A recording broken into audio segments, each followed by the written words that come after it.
Hello dear students, most welcome all of you in question of the day series में आप सभी के लिए लेकर आऊं आज एक और बेहतरीन सवाल जो समांतर श्रेणी से अर्थमेटिक प्रोग्रेशन से बहुत ही जबरदस्त सवाल है। तो सभी प्यारे बच्चे कम्युनिटी पर आंसर किया करो। कम्युनिटी पर आपको 49 रुपीज का प्राइज जीतने का मौका मिलता है। Question of the day series बहुत ही जबरदस्त क्वेश्चन आप सबके लिए मैं लेके आता हूं। तो आज की क्लास का क्वेश्चन देखेंगे। आज का क्वेश्चन बहुत ही जबरदस्त। देखो, let both the series A1 A2 A3 dot dot dot dot and B1 B2 B3 be an arithmetic progression. Arithmetic progression मतलब समांतर श्रेणी such that the common differences of both the series are prime numbers. यहां पर स्पष्ट कहा गया कि दोनों का जो कॉमन डिफरेंस है वो अभाज्य संख्या है, मतलब प्राइम नंबर है। If A5 equal to A9, A19 equal to B19, B2 बराबर 0, तो A11 आपसे पूछा है। मान लीजिए कि दो श्रृंखलाएं A1 A2 A3, एक श्रृंखला ये हो गई B1 B2 B3 समांतर श्रेणी में है ताकि दोनों श्रृंखलाओं के सार्वंतर अभाज्य संख्याएं हो। A5 बराबर B9, A19 बराबर B19, तो B2 बराबर 0, तो A11 आपसे पूछा है। बहुत ही जबरदस्त क्वेश्चन समांतर श्रेणी का।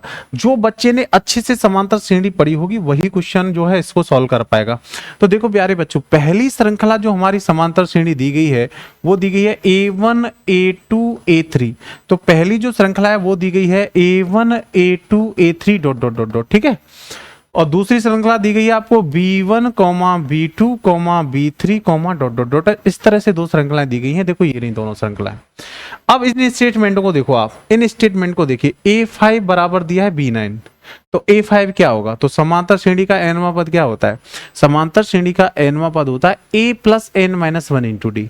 तो A plus n minus 1 into D. तो अगर हम पांचवा पद देखेंगे पहली श्रृंखला का तो हो जाएगा A1 प्लस 4D1। मैंने मान लिया कि भाई इसका कॉमन डिफरेंस D1 है, मैंने मान लिया इसका कॉमन डिफरेंस D2 है, ठीक है। तो इसका नौवां पद कितना हो जाएगा? तो इसका नौवां पद हो जाएगा B1। इसका पहला पद कितना है? B1 प्लस और 8D2। ये तो पहला वाला हो गया। A5 बराबर B9। फिर देखो A19 बराबर दिया B19, तो A19 हो जाएगा A1 प्लस 18D1 और बराबर B19 हो जाएगा आपका B1 प्लस और 18D2। अगर मैं इस इक्वेशन में से इसको घटा दूं तो माइनस माइनस माइनस माइनस, तो आप देखोगे ये कट जाएगा, ये कट जाएगा। 18 में से 4 जाएगा तो 14D1, ये वाली वैल्यू बराबर हो जाएगी 10D2। 2 से कैंसिल आउट करेंगे 5 बार, 2 से कैंसिल आउट करेंगे 7 बार, तो D1 5 आ जाएगा, D2 7 आ जाएगा। तो यहाँ से दोनों श्रृंखलाओं के कॉमन डिफरेंस का रेशियो मिल जाएगा आपको 5 और 7। मतलब पहली श्रृंखला का जो कॉमन डिफरेंस है वो 5 है, दूसरी श्रृंखला का जो कॉमन डिफरेंस है वो 7 है, ठीक है। अब इसके बाद इसने कहा कि भाई B2 बराबर 0 है, कॉमन डिफरेंस 7 है, B2 आपने 0 कर दिया। अगर आपने B2 0 कर दिया, कॉमन डिफरेंस 7 है, तो भैया B1 तो -7 हो जाएगा, तभी से इसमें 7 जोड़ने पर ये 0 बनेगा। फिर B3 निकालोगे तो 7 आ जाएगा। इस तरह से ये श्रृंखला आगे तक चलेगी, ठीक है। तो ये पहली वाली श्रृंखला हो जाएगी। अब देखो यहां पर इसने कहा है कि B2 बराबर 0 है ना। तो हमें निकालना है A11 निकालना है। तो हमें तो दूसरी श्रृंखला से तो कोई भी मान नहीं मिलेगा, हमें तो पहली श्रृंखला का 11वां पद पूछा है। तो अगर हमसे पहली श्रृंखला का 11वां पद पूछा है तो हमें पहली श्रृंखला का पहला पद निकालना पड़ेगा, मतलब पहली श्रृंखला निकालनी पड़ेगी। तो हमें दूसरी श्रृंखला की हेल्प से पहली श्रृंखला निकाल सकते हैं। कैसे?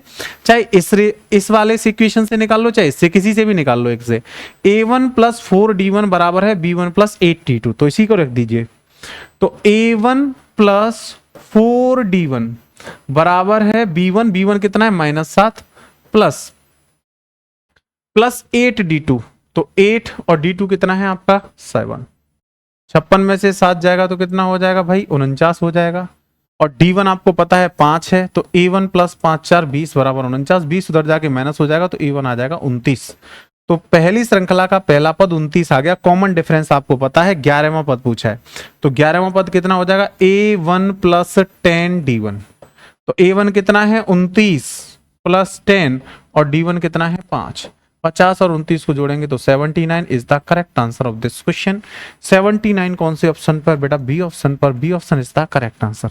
बहुत ही जबरदस्त क्वेश्चन था ये समांतर श्रेणी का। ऐसी question of the day series में अच्छे जबरदस्त क्वेश्चन जानने के लिए question of the day series में बने रहिए। ज्यादा से ज्यादा शेयर करिए, दोस्तों को जोड़िए, जिससे कि आप सभी के लिए मैं और मेहनत कर करके बेहतरीन क्वेश्चन लेके आऊं। ओके डियर स्टूडेंट्स, चलो मैं आप सभी से मिलूंगा नेक्स्ट एक और क्वेश्चन के साथ कल। आज के लिए इतना ही। Thank you very much.